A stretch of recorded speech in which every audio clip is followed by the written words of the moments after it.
Compass ধারাবাহিকের আজকের পর্বে দেখা যায় কম্পাস যখন ব্যাগপত্র নিয়ে বাড়ি থেকে বের হতে যায় তখনই সামনে এসে দাঁড়ায় ঋতুজা। ঋতুজা কম্পাসকে বলে, কোথায় যাচ্ছিস কম্পাস? কম্পাস ঠিক তখনই মেঘমালা, পৃথা সবাই এসে বলে যে কম্পাস নাকি ডিকের মেয়ে, ও ডিকের কাছে চলে যাচ্ছে, ওর বাবার কাছে। শুনে ঋতুজা চমকে যায়। কম্পাসের জিজ্ঞেস করে, কি রে কম্পাস, তুই ডিকের মেয়ে? তুই অভিজিৎ বাবুর মেয়ে না? কম্পাস ঋতুজাকে বলে, না মা, আমি ডিকের একমাত্র মেয়ে, আর এটাই আমাদের আসল পরিচয়, আর তার জন্য আমি আজকে থেকে আমার বাবার সাথেই থাকবো। কম্পাসের কথা এবং কম্পাসের চোখ দেখে ঋতুজা খুব ভালো করেই বুঝতে পারে কম্পাসের অন্য কোনো প্ল্যান আছে, কোনো মতলব আছে। তাই ঋতুজা আর কোনোভাবেই কম্পাসকে আটকায় না, বরং ঋতুজা, পৃথা, মেঘমালা সবাইকে বলে, ঠিক আছে, তোমরা ওকে আটকেও না। ঋতুজা কম্পাসকে বলে, যা তুই যেখানে যাচ্ছিস যা, তবে আমরা জানি তুই ঠিকই ফিরবি আমাদের কাছে। আমার বৌমা, আমার মেয়ের জন্য আমি অপেক্ষা করব। কম্পাসের দুটো চোখ ছলছল করে ওঠে, মনে মনে ভাবে, মা আমি ঠিকই ফিরবো তোমাদের কাছে, মা আমি ঠিকই ফিরবো, আর আমি জানি সে পর্যন্ত তোমরা আমার জন্য অপেক্ষা করবে। এভাবেই কম্পাস বেরিয়ে পড়ে, চোখের জল মুছতে মুছতে। ঠিক তখনই বিহান নিশিতে একে আসে এবং বিহান কম্পাসকে বলে বাইরে বেরিয়ে যায়।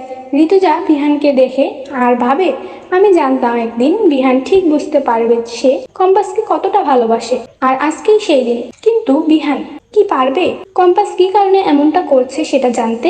অন্যদিকে দেখা যায় রাস্তা দিয়ে হন হন করে হেঁটে যেতে থাকে কম্পাস, আর পেছনে বিহান পাগলের মতো ছুটতে থাকে আর চিৎকার করতে থাকে, কম্পাস তুমি যেও না, কম্পাস তুমি যেও না এভাবে। কম্পাস মনে মনে ভাবে, না বিহান স্যার, আপনি আমাকে পেছন থেকে ডাকবেন না, আমি চলে যান। বিহান স্যার আপনি চলে যান।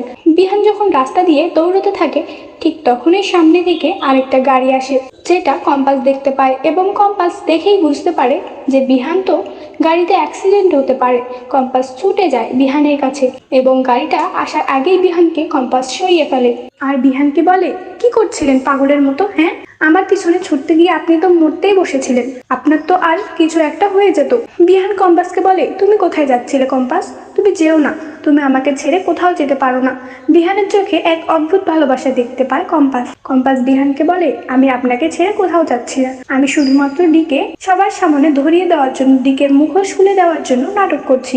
শুনে বিহান চমকে যায় এবং বুঝতে পারে তার কম্পাস তাকে ছেড়ে দেওয়ার জন্য যাচ্ছে না কোথাও। তো বন্ধুরা, তোমরা এটাই চাও তো এভাবেই যেন মৃত্যুর মুখ থেকে বিহানকে বাঁচিয়ে বিহানকে সত্যি জানিয়ে দেয় কম্পাস? কমেন্টে জানাতে ভুলো না। ধন্যবাদ।